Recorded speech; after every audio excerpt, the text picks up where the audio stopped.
Jering akhirnya ngomong alasannya singidang ke Polda Metro Jaya Jakarta. Ia ngaku sing je ulian gelem ane ngeranang singidang ke Jakarta.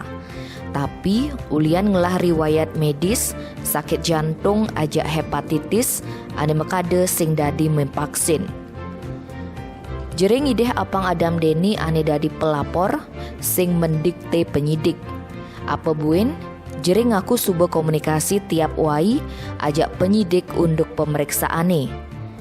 Ia mastiang lakar ngemilunin proses hukum secara gentle. Awalnya Jering man sing nekain Polda Metro Jaya dugas tetapang dadi tersangka kasus pengancaman di media elektronik.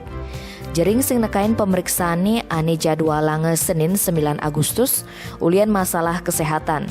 Anto mekade pelapor Adam Deni Giaraka di akun Instagram nunden Jering apang kooperatif ulian statusne menek dadi tersangka.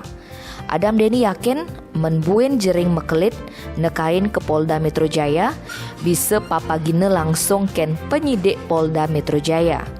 Kekitu statusne Adam Deni di medsos. Ulian keterangan uli Kabid Humas Polda Metro Jaya, Kombes Pol Yusri Yunus, dugas 9 Agustus 2021. Tim Bali Express ngelaporang.